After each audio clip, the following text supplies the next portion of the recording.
The morning frost clung to the fence posts like silver threads as Jake Morrison guided his horse Thunder across the northern pasture of his ranch.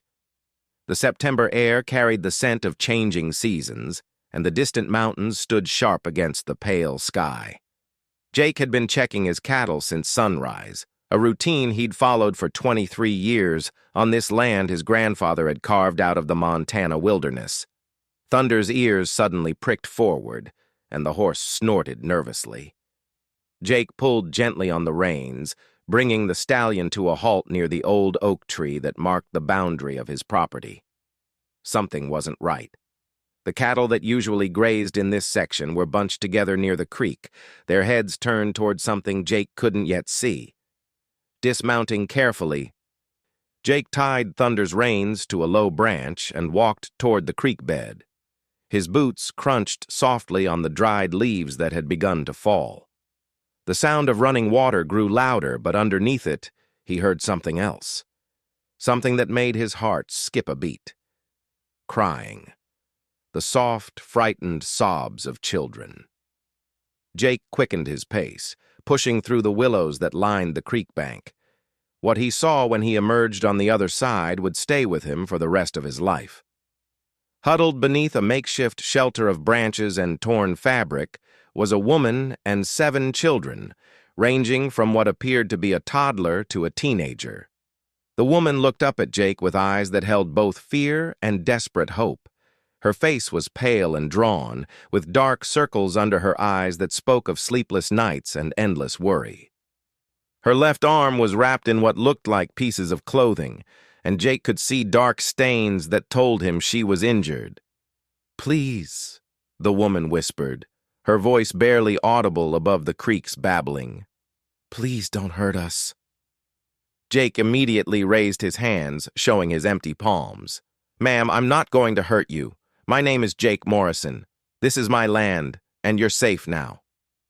The children pressed closer to their mother, their faces reflecting a mixture of exhaustion and wariness. The oldest, a boy who appeared to be around 15, stepped slightly in front of the younger ones, his jaw set with determination despite his obvious fatigue. "We don't want any trouble, mister," the boy said, his young voice trying to sound brave. "We'll move on if you want us to." Jake shook his head firmly. "Son, nobody's moving anywhere right now. You all look like you need help, and that's exactly what you're going to get." He knelt down slowly, making sure his movements were gentle and non-threatening. The woman's injured arm was clearly causing her significant pain, and the children all showed signs of having been outdoors for several days. Their clothes were dirty and torn, and he could see that they were all thin, probably from not having enough food. "My name is Sarah," the woman said quietly. "Sarah Chen. These are my children." She gestured weakly toward the group around her. "This is Michael," she indicated the teenage boy, "and Lisa, Jenny, David, Anna, Bobby, and little Maria." Each child looked up as their name was mentioned, their eyes reflecting the same mix of hope and fear as their mother's. "Well, Sarah Chen, it's nice to meet you all, though I wish it were under better circumstances," Jake said gently. "How long have you been out here?" 4 days, Sarah replied, wincing as she shifted position. "Maybe 5. I'm not sure anymore." Jake felt his heart clench at the thought of this family spending nearly a week outdoors in the Montana wilderness. The nights had been getting cold, and he could see that their makeshift shelter wouldn't have provided much protection. "Sarah, I need to get you and these children to my house right away. You need medical attention, and the kids need food and warm beds." Jake stood up slowly, already mentally planning how to transport 8 people back to his ranch house. "We can't pay you," Sarah said, tears starting to flow down her cheeks. "We don't have any money." "Ma'am, I don't recall asking for payment," Jake replied with a gentle smile. "Sometimes people just help people because it's the right thing to do." The youngest child, Maria, who couldn't have been more than 3 years old, peeked out from behind her mother's good arm. Her dark hair was tangled, and her face was smudged with dirt, but her eyes held the natural curiosity of a child despite their current circumstances. "Are you a cowboy?" Maria asked in a small voice. Jake chuckled softly. "I suppose I am, little one. Would you like to see my horse?" Maria nodded shyly, and Jake beckoned toward Thunder, who stood patiently waiting by the oak tree. "His name is Thunder, and he's very gentle. He's going to help us get you all to somewhere warm and safe." Jake quickly assessed the situation.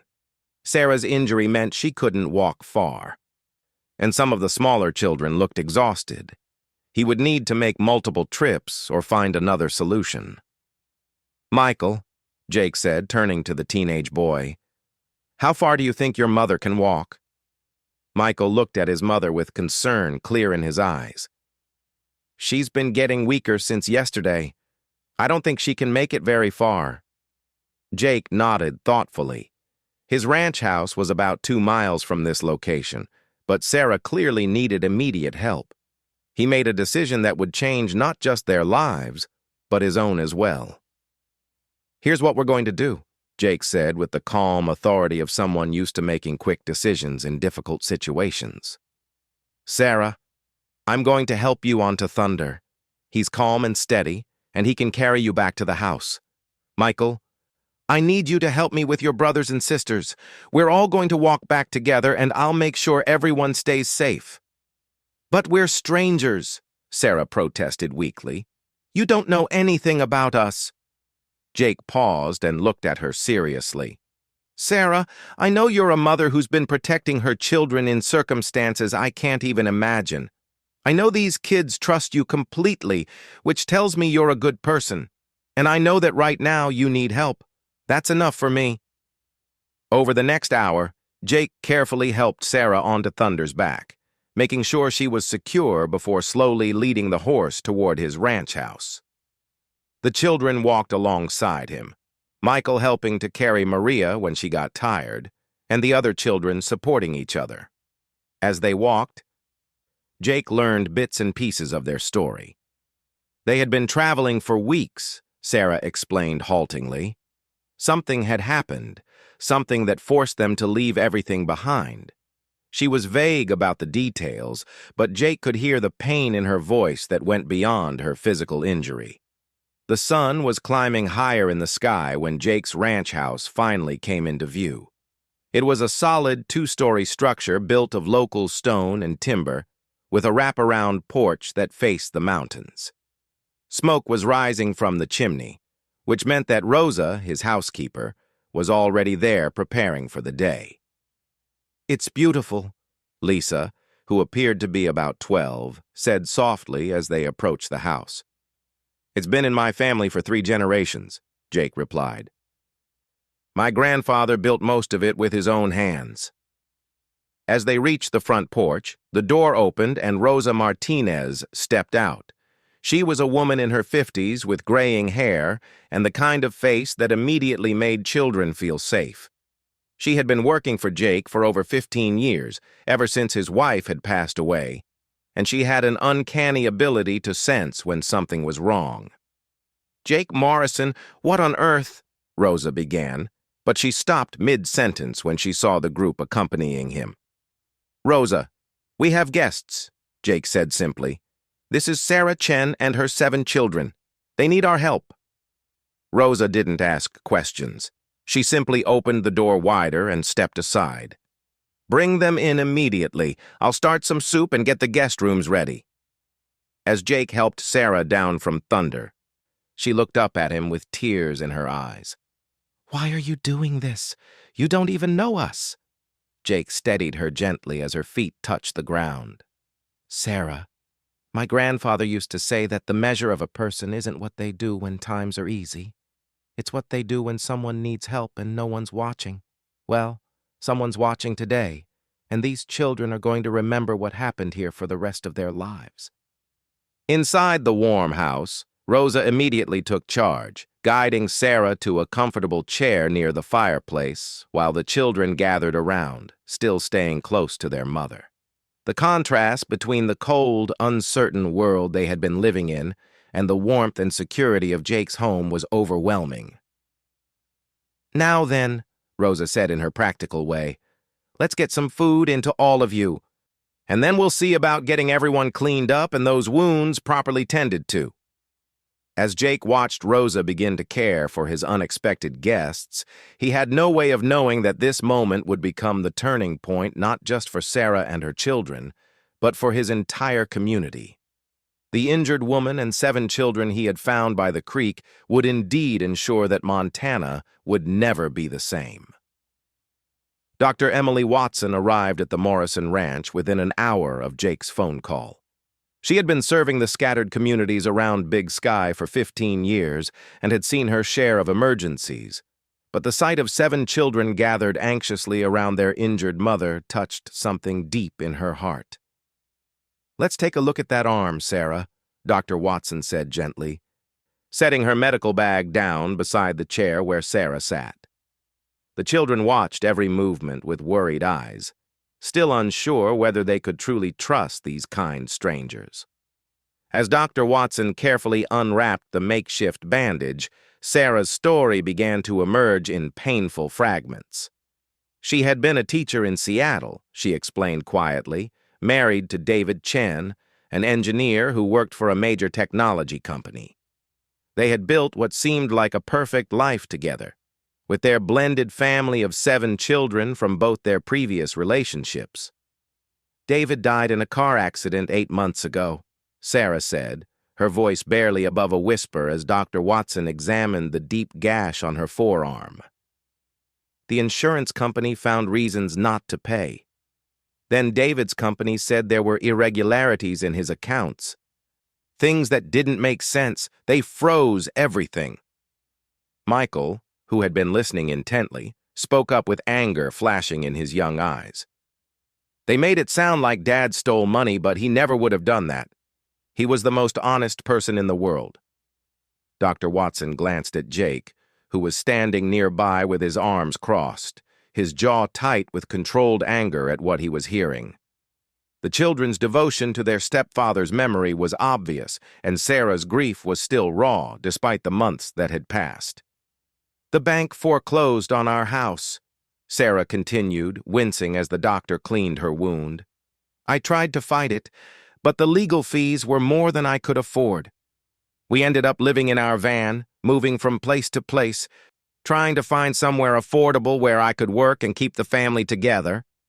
Jenny, who appeared to be about 10, moved closer to her mother's chair. "Mama worked 3 jobs, but it still wasn't enough for all of us. 3 weeks ago, some men came to where we were staying," Sarah said, her voice becoming even quieter. "They said David owed money to people who weren't as patient as banks. They said we had to pay David's debts or—" She trailed off, glancing at the children. "Or they would take us away from Mama," little Maria finished in her small voice, apparently having heard parts of conversations she shouldn't have. The room fell silent except for the crackling of the fire. Rosa crossed herself quietly and murmured something in Spanish. Jake felt his hands clenching into fists at the thought of anyone threatening children. "So we ran," Michael said simply. "Mama sold the van for cash and we bought bus tickets as far as we could afford. When the money ran out, we started walking." "Walking," Dr. Watson repeated incredulously. "How far have you walked?" "Maybe 200 miles, Sarah replied. "We've been moving mostly at night, sleeping during the day when we could find safe places. I was trying to get to my sister in Calgary, but—" She gestured helplessly at her injured arm. "I fell down a ravine 3 days ago trying to find water. The children have been taking care of me since then." As Dr. Watson worked on cleaning and stitching the wound, she marveled at the strength this family had shown. "Sarah, this infection could have killed you if it had gone on much longer. You're lucky Mr. Morrison found you when he did." Over the next few hours, the true scope of what the Chen family had endured became clear. They had been surviving on wild berries, stream water, and whatever food they could afford with the little money they had left. The younger children had lost weight, and all of them showed signs of exhaustion that went beyond physical tiredness. But what impressed Jake most was how they had managed to stay together and keep hoping. Michael had clearly taken on responsibilities far beyond his 15 years, helping to care for his younger siblings and protect his stepmother. Lisa and Jenny worked together to look after the middle children, David and Anna, who were 8 and 6 respectively. Bobby, who was only 5, stayed close to 3-year-old Maria, reading her stories he remembered and making her laugh even when they were all scared. "You've raised remarkable children," Jake told Sarah that evening as they sat in his living room. The kids were upstairs, taking turns in real bathtubs for the first time in weeks, under Rosa's watchful and caring supervision. Sarah looked toward the staircase, where the sound of children's laughter drifted down for the first time since Jake had found them. "They've been through so much. I keep thinking I've failed them somehow." "Sarah Chen, you've kept 7 children safe while traveling 200 miles on foot with a serious injury," Jake said firmly. "That's not failure. That's heroism." For the first time since he'd found her, Sarah allowed herself a small smile. But then her expression grew worried again. "Jake, I need to be honest with you. Those men who were looking for us, they might not stop. I don't know what David supposedly owed them or even if it's true, but they seem determined. I can't put you and Rosa in danger." Jake leaned forward in his chair. "Sarah, let me tell you something about this community. We've been dealing with people who think they can intimidate others for longer than those men have been alive. Montana ranchers don't scare easily." That night, as Jake made sure all the doors were locked and checked on the family one more time, he found Michael sitting on the front porch despite the cold. "Couldn't sleep?" Jake asked, settling into the chair beside the teenager. "I keep thinking this is too good to be true," Michael admitted. "For weeks, every time we thought we found somewhere safe, something went wrong. People would call the police or tell us to move along or worse." "What's the worse?" Jake asked gently. Michael hesitated, then spoke quietly. "Some people tried to say Mama was unfit, that the kids should be split up and put in foster care. That's when we knew we had to keep running." Jake felt his heart break a little more for what this family had endured. "Michael, I want you to understand something. You're safe here, all of you. I don't make promises lightly, and I'm promising you that no one is going to split up your family while you're under my roof. But what about those men Mama mentioned?" "Let me worry about that," Jake said with quiet confidence. "You just focus on being a 15-year-old kid for a while. You've been carrying too much responsibility for too long." The next morning brought an unexpected challenge. Sheriff Tom Bradley arrived at the ranch just after breakfast, his patrol car kicking up dust as it pulled into the driveway. Sarah immediately tensed, and the children instinctively moved closer to her. "It's all right," Jake assured them. "Tom's an old friend." Sheriff Bradley was a tall, weathered man who had known Jake since they were both children. He approached the house with his hat in his hand, his expression serious but not unkind. "Jake, I got a call from Seattle PD," the sheriff said without preamble. "They're looking for a Sarah Chen and 7 minors. Something about a kidnapping report." The blood drained from Sarah's face. "Kidnapping? I would never. These are my children." "Easy, Sarah," Jake said calmly, though his eyes were hard as steel. "Tom, what exactly did Seattle tell you?" Sheriff Bradley consulted his notebook. "Report came in yesterday from someone claiming to be a family member. Said Sarah Chen had disappeared with 7 children that didn't belong to her, and that she might be mentally unstable due to grief." "That's not true," Michael said loudly, standing up quickly. "We're her family. She adopted all of us after she married our dad." The sheriff looked at the teenager with interest. "Can you prove that, son?" Sarah's hands shook as she reached for the small backpack that contained their few remaining possessions. From it, she pulled out a manila envelope, carefully protected in plastic. Inside were the adoption papers, marriage certificate, and other legal documents that proved beyond doubt that she was the legal guardian of all 7 children. Sheriff Bradley examined the papers carefully, then handed them back to Sarah. "These look legitimate to me, but I still have to ask. Did anyone try to take these children from you illegally?" "Yes," Sarah said, finding her voice again. "David's former business associate and some men he claimed David owed money to. They threatened to take the children if I didn't pay debts that I don't believe David actually owed. That's why we left Seattle." The sheriff nodded thoughtfully. "I'm going to need to make some calls, verify some things. But Jake, I'm assuming you're vouching for this family?" "Without question," Jake replied immediately. "Then as far as I'm concerned, Sarah Chen and her children are welcome guests in our county. I'll handle Seattle PD." Sheriff Bradley turned to Sarah with a gentle smile. "Ma'am, I think someone's been trying to cause you trouble, but they've got to go through Montana law to do it now, and we protect families here." After the sheriff left, the children were quiet for a while, processing what had happened. Finally, David, who was 8 and had said very little since arriving at the ranch, spoke up. "Are we really safe now?"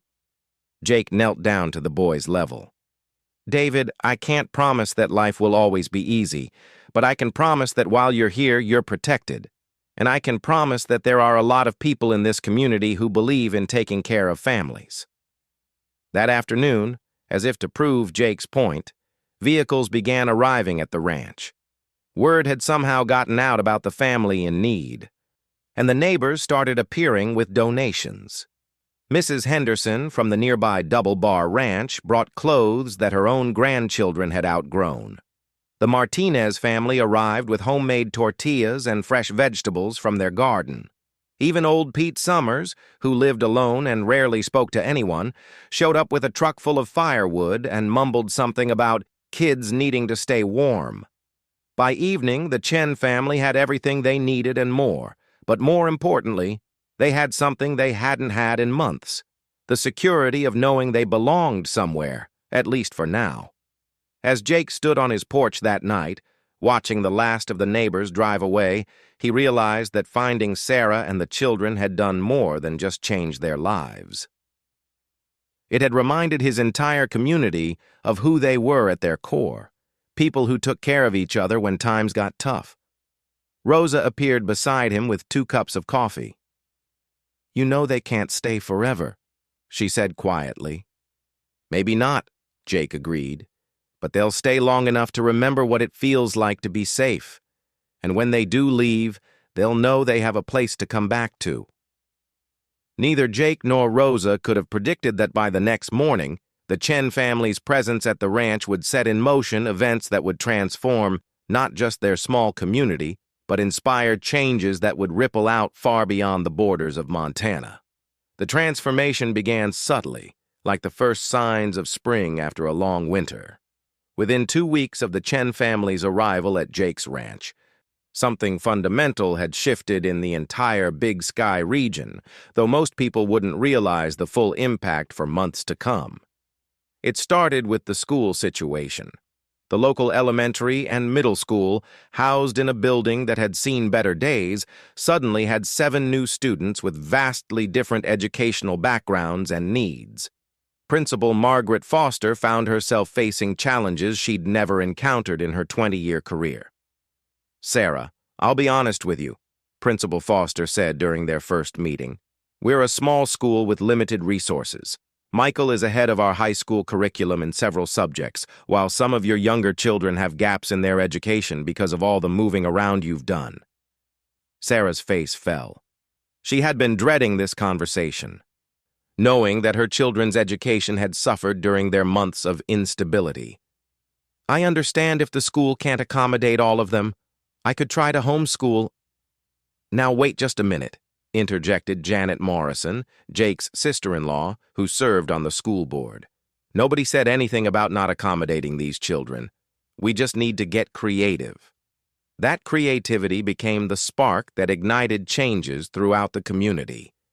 Sarah, with her background as a certified teacher, offered to volunteer at the school to help address the overcrowding and diverse needs. What began as a simple volunteer arrangement quickly evolved into something much more significant. "I've never seen anything like it," Principal Foster told Jake one evening when he stopped by the school to pick up the children. "Sarah has this gift for reaching kids who've been struggling for years.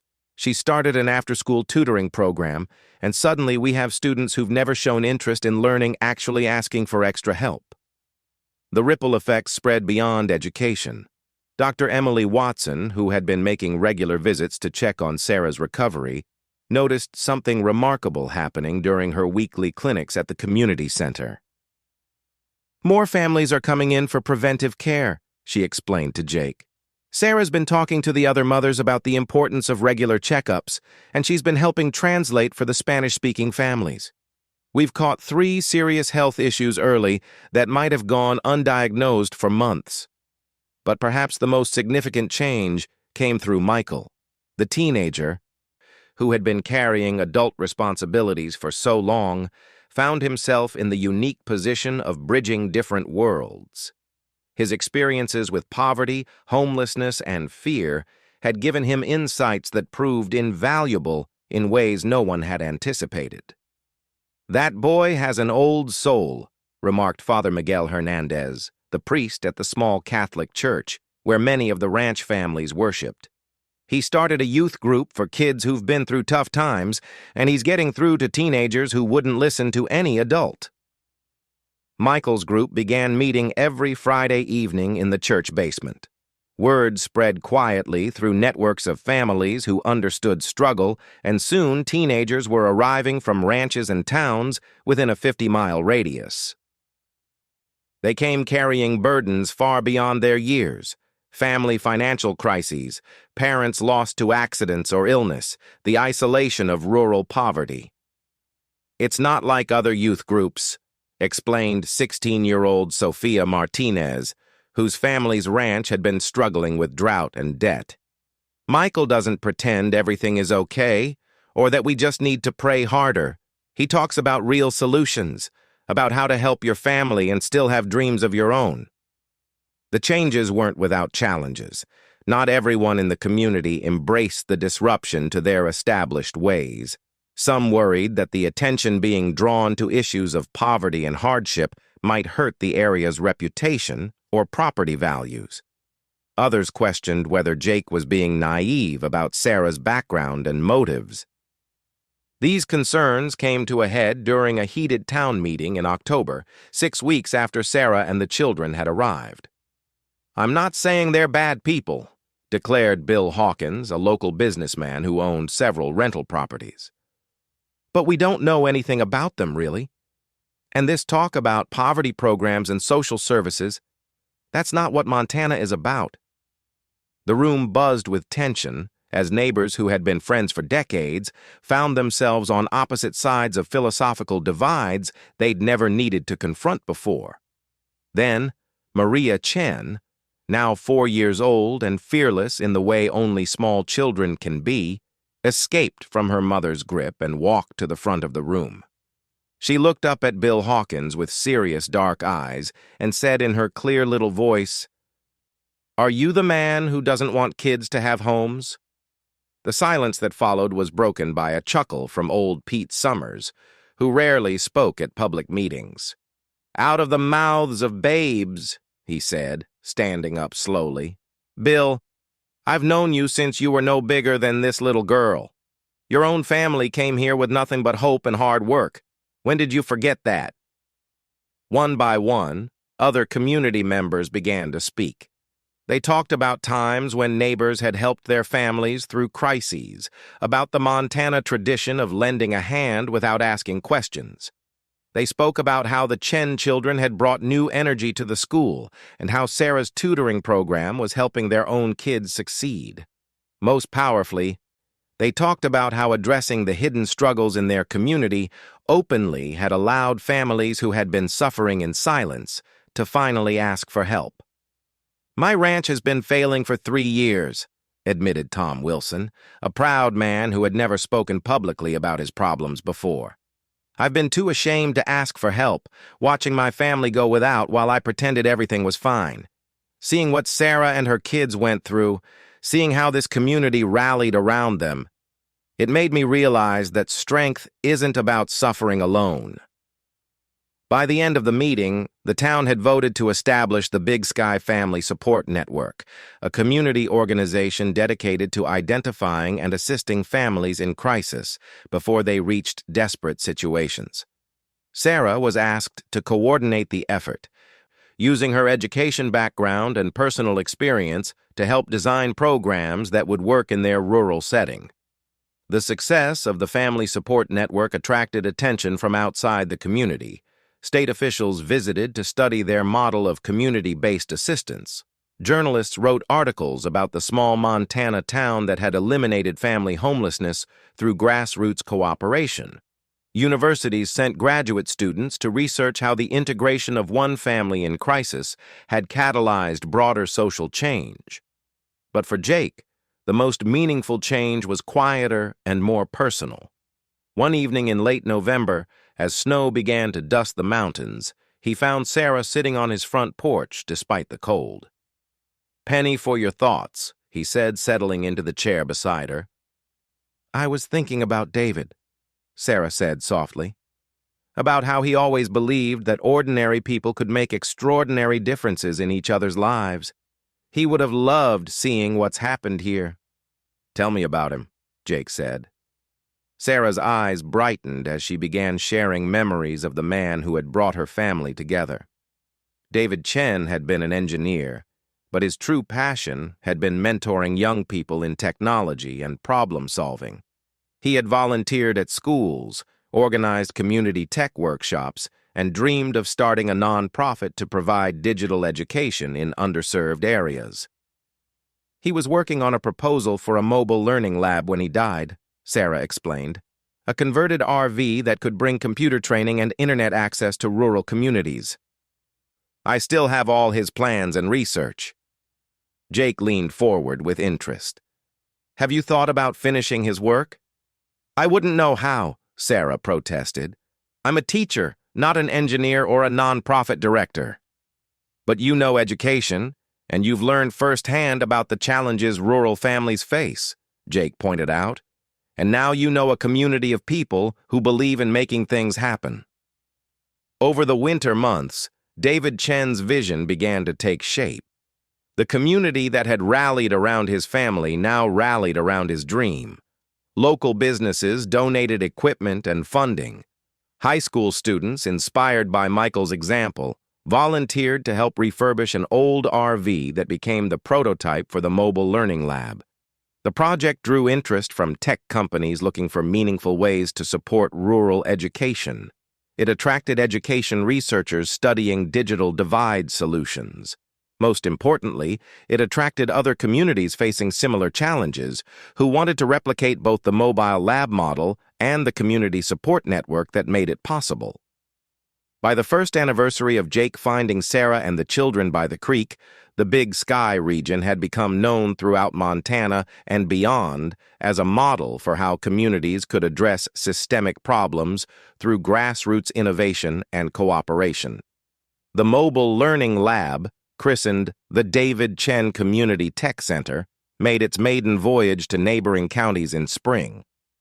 Sarah drove it herself, with Michael and other high school volunteers providing tech support and tutoring. "It's exactly what Dad envisioned," Michael told a reporter who was documenting the program's first year. "But it's bigger than he ever imagined, because it's not just about technology. It's about communities believing they can solve their own problems." The changes extended beyond programs and policies. The culture of the region itself had shifted. Families that had once struggled alone now reached out early when facing difficulties. Young people who might have left for opportunities in cities began seeing ways to build meaningful careers in rural areas. The stigma around seeking help was replaced by recognition that asking for support showed wisdom, not weakness. Jake watched these developments with quiet satisfaction, but his greatest joy came from watching the Chen children flourish. Maria had become the unofficial mascot of the elementary school, charming teachers and classmates alike with her curious questions and fearless friendship. Bobby and Anna had caught up academically and discovered talents in art and music that might never have emerged under their previous circumstances. David and Jenny had both shown leadership qualities, organizing school fundraisers and environmental projects that engaged the entire community. Lisa had developed into a gifted writer, documenting the family's journey and the community's transformation in essays that were published in state education magazines. Michael, now a senior in high school, had been accepted to Montana State University with a full scholarship to study engineering and nonprofit management. His plan was to return to the community after graduation to expand the mobile learning lab program and develop new ways to support rural families. 5 years ago, I thought my future was just about survival, Michael reflected during his graduation speech. This community didn't just give us safety and opportunity. They showed us that our experiences, even the painful ones, could be used to help others. They taught us that home isn't just a place where you're from. It's a place where you choose to make a difference. But perhaps the most profound change was in Sarah herself. The woman who had been found injured and desperate by the creek had become a confident leader whose expertise was sought by communities across the western United States. Yet she chose to remain in the place that had welcomed her family, continuing to coordinate the family support network and oversee the educational programs that had grown out of her husband's vision. "People ask me why we stay," Sarah told Jake on a warm September evening, exactly 2 years after he had found them. "They point out that we could probably have more opportunities in a bigger city." She gestured toward the porch where all 7 children were gathered, working on homework together with an ease that spoke of security and belonging. "But this is where we learned that home isn't about what you get from a place. It's about what you give back."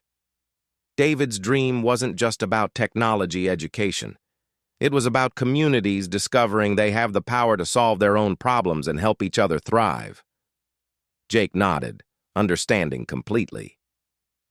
"And Montana will never be the same because of it." "No," Sarah agreed with a smile. "It will be better." As the sun set behind the mountains, painting the sky in brilliant oranges and purples, the sounds of children's laughter and conversation drifted across the ranch. The injured woman and 7 children who had been found by a creek 2 years earlier had indeed changed Montana forever, not through drama or conflict, but through the simple, powerful act of a community choosing to open its heart to a family in need. Their story had become part of local legend, told and retold around dinner tables and campfires. But more than a story, it had become a template for how small communities could address big problems through compassion, creativity, and commitment to caring for each other. And in a world that often felt divided and hopeless, the Big Sky region of Montana stood as proof that sometimes the most extraordinary transformations begin with the most ordinary act of human kindness, opening your door to someone who needs help.